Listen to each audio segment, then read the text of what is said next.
ખૂબ ધન્યવાદ કહેવાય। આવી ખરેખર ઠંડીના હિસાબે જે કંઈક પહોંચ્યા એ ભાઈઓ માટે ખૂબ ખૂબ ધન્યવાદ કહેવાય।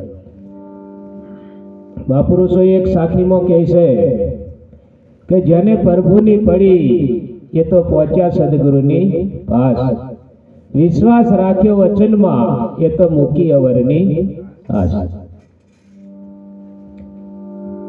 જેને આવું પડી જાય ને આવું જેને હોજી જાય એને પછી બધું મુકાય જાય, પછી બીજી આશા રહે નહીં।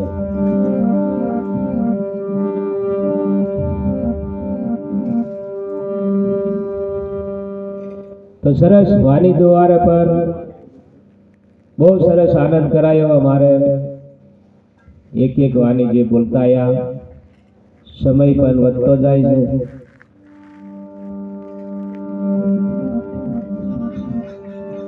કે કરવો આપણા સદગુરુનો સંગ,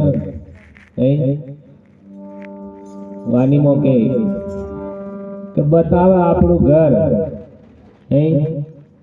कहाँ से आया कहाँ जाएगा, खोज करी ले આગલા ઘર કા। એમ આપણે એ ઘરની ખરેખર ચોક્કસ નક્કી કરી લેવાનું છે। તમારે અમારા બધા બેઠેલોને બીજું કઈ જોવાનું નથી, કઈથી આવ્યો અને કઈ જવાનો છે અને મેં કેવો છે આલુ ચોક્કસ થઈ જાય તો બીજું પછી કશું જોવા જેવું રહેતું નહીં। આવું સંતોને કેવું છે, પણ આપણે આલુ રવા દઈએ ને બીજું બીજું બહુ પડતા નહીં, કોઈ મેર પડે નહીં। ઈશારો સમજી જવાનો, મહાપુરુષો કઈ ઈશારો કરે અને આપણે ખોરીએ ખરા પણ બીજે બીજે જે ઈશારો કરે તે ખોરતા એટલે આ સમય લાગી જાય વધારે। કે મારે અલ્લાહમાંથી જીનશે પણ હજુ મેર નહીં પડતો, હજુ નહીં મેર પડે। તું ખોરે દબરું, તું કરે દબરું એટલે મેર પડે એવો નથી। આ મહાપુરુષોના જે કંઈક ઈશારા પ્રમાણે ચાલો, જે મહાપુરુષો જે કંઈક આપણને એમ ઈશારો કરે છે અહીંયા ખોરો, એ જગ્યા પર ખોરો।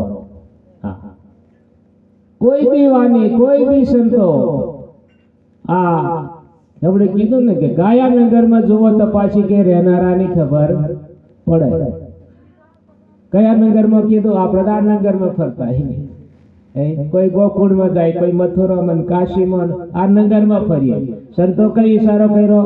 કાયાનગરમાં જુઓ તો પાછી રહેનારાની ખબર પડે, અને એની જો ખબર પડી જાય પછી કે આનંદ જ કરવાનો છે। આવા સંતો મહાપુરુષોના આ શબ્દને સાંભળીને આવા ભજન સત્સંગમાં જઈ પછી બીજું કશું કરવાનું આવે નહીં।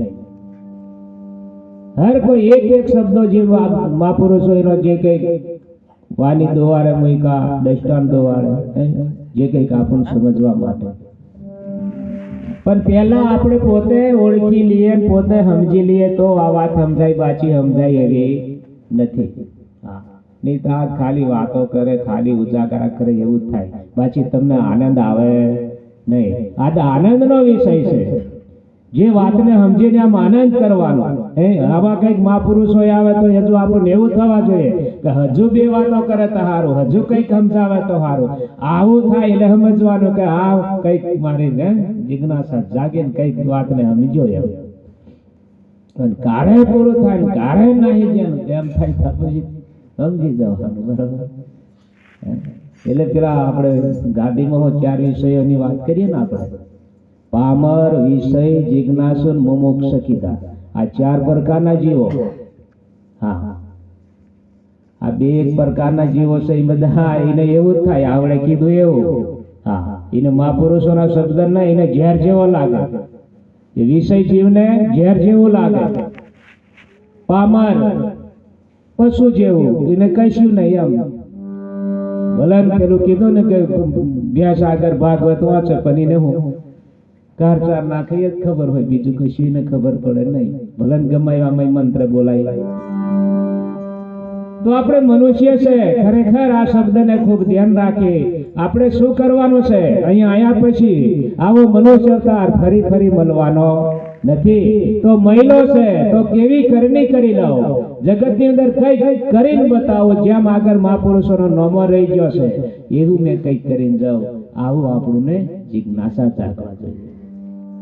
નહીં તો આવું જીવન જીવન તો કઈક જતા રહ્યા, કોઈનો નોમો રહેતો નથી.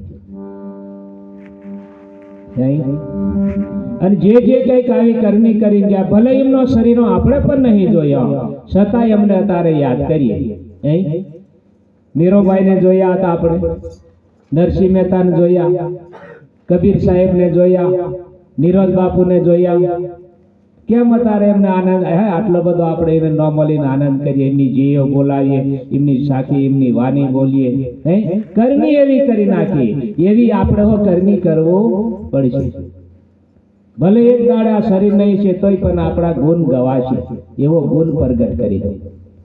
પશુ કી પન્યા બને નરકા કશું ના હોય, નર જો યશી કરણી કરે તો નરકો નારાયણ બની જાય. ખૂબ લાંબો સમયનો અને ખૂબ લાંબો ઇતિહાસ તમને ખબર પડે. તાજો દાખલો અમે કઈ ખૂબ એ નહીં, પણ અમે હો કઈ ગુરુચર ને જીવ એવી કરણી કરી તો બાપુ અત્યારે અમને અહીંયા બેહાડી દીધા. લો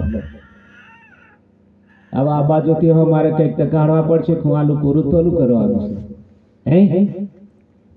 એટલે તમારે ખૂબ લક્ષ્ય લેવું પડશે. બીજું ભલે ગમે એમ થાય, પણ જે ગુરુનું વચન છે એને ખૂબ લક્ષ્ય રાખીને તમારે ચાલવું પડશે. વચને વર્યા એ વિશ્વથી ન્યારા પૂજાય થઈને દેવો, રામ કૃષ્ણ જેવા જડક જગતમાં તમે પુરાને દાખલા લેવો. એમને પણ વચનનું જ પાલન કરવું પડ્યું, એમ આપણે પણ વચનનું જ પાલન કરવું પડશે. બીજું કઈ કરીએ કે નહીં કરીએ એનો વાંધો નહીં. વચન ગાતા નહીં એવડે તોય વાંધો નહીં. ગણોને એવું કદાચ મનમાં થતું છે, મને વાણી નહીં આવડતી, મને આ બોલતા નહીં આવડતું, નહીં વાંધો નહીં, કશું નહીં આવડે તોય વાંધો નહીં. બસ વચન એવું તો પાર. એવી ગુરુ મહારાજની સેવા કર, ગુરુ મહારાજ પર એવો પ્રેમ ને ભાવ જગાડી દે, બધું પૂરું, તમારું ભજન જ થઈ જશે અહીંયા. હા, બાકી પરાપારની વાણી બોલીએ પણ કશું બીજામાં ઠેકવાનો નહીં હોય, એવો ભૂલ. હા, વાણી બતાવવાની કે બોલ કઈ નહીં કરવાની નહીં. વાણી તો આપણે શબ્દ એમાંથી બધાને જે મહાપુરુષો મૂક્યા છે એ બધાને સમજાવવાના છે આપણે, પણ આપણે કઈને આપણે સમજી જઈએ કઈ કહું, એટલે આનો સિદ્ધાંત સમજવો પડે. તો આપણે એક વાણી પણ બોલશું, સમય પણ વધતો જાય છે. અમારા મહાપુરુષો એ પણ પધાર્યા છે, એમનું પણ સાંભળવાનું છે.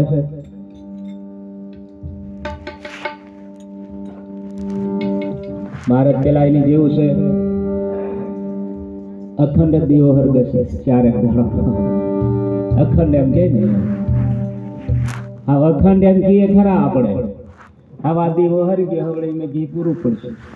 નો છે રકાબી હોય તો વાંધો નહીં, અને ખાસ તો રકાબી કરવાનું, કોઈનું ધ્યાન નહીં હોય અને આ ઓલવાઈ જાય ત્યાર પછી પાછું એટલે રકાબી જ જોઈએ હોય.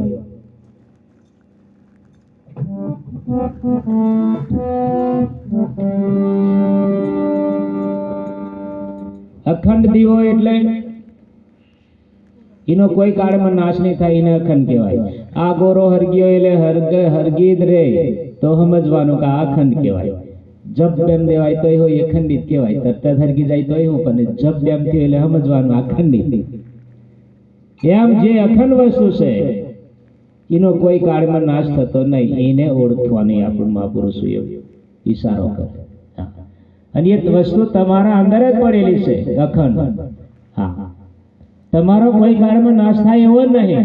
હા, તમારો એમ કહીએ એટલે તમે આખા શરીર પર જ આકારો. આ યુદ્ધ એક દાડે મરી જવાનું લાયમ નહીં, આ તો જવાનું જ છે, પણ હજુ એક તમારા અંદર એક એવું અખંડ વસ્તુ છે મય, એનો કોઈ દર નાશ થતો નથી. અને એ જ્યારે આ શરીર મહારાજ છે, ભલે કિરણરામ મહારાજ, આ કિરણરામ મહારાજના શરીર નતું તે દાડો કિરણ મહારાજ હતા. એ કિરણ મહારાજને ખબર હોવા જોઈએ. આ શરીર નતું તે દાડે હતા, અને આ શરીર છે તોય પણ છે, પણ એક દાડા શરીર જતું રહેશે ને તોય પણ છે. આ અત્યારે એમને ખબર હોવા જોઈએ. એવી જ રીતે આપણને બધાને આની ખબર હોવા જોઈએ. તો તમે મરવાના નથી. અને તમે કેવા છે એની ચોક્કસ ખબર પડી જાય તો 84 મટી જાય એમ છે, બાકી બીજું કશું કરવા જેવું નથી. પણ એ વાત સમજીને પછી એમ બીજોને લાગવા જોઈએ કે નહીં કંઈક આ સમજેલો છે, બધું વાતાવરણ બદલાઈ જવા જોઈએ, એનો પ્રેમ ને ભાવ બધું જાગી જવા જોઈએ, હર કોઈની અંદર ભળી જવા જોઈએ, અમે તારું મારું કોન્યાવારી થવા જોઈએ નહીં. તા એ જ્ઞાન છે એમ સમજાય પાછું. નીતા કે એટલું જ નીતા હોય પાછું બપોરે કઈક અમારે દેખલા વાળા હું પેલા બેનો ભજન બોલે કતમ કે પેલો મોડું જબ્બર હારું પણ બધું મેળતું થઈ ને એમ તો એવું શું કરવાનું પછી જઈને કે મોડું જ ચડાવે કે મોડું જબર હારું ગોરો રૂપારો બધું જ એમ પણ કે જઈને બારે કે મોડું જ મેળે કે હા એને શું કરવાનું. અને આવી જિંદગી મળી પણ આ ભજન નહીં કરે એને શું કરવાનું.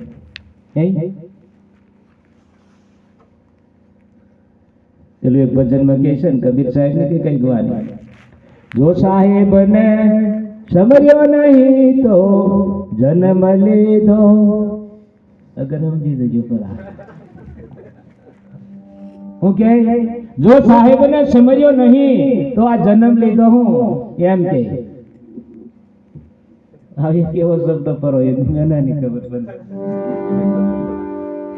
હા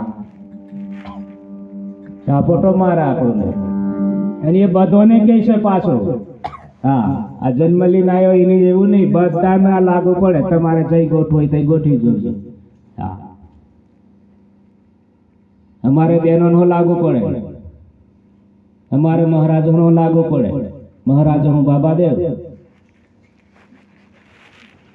હા મહારાજ બને પછી આ કરે નહીં તો મહારાજ ભાઈ ન હું એ હું આવે.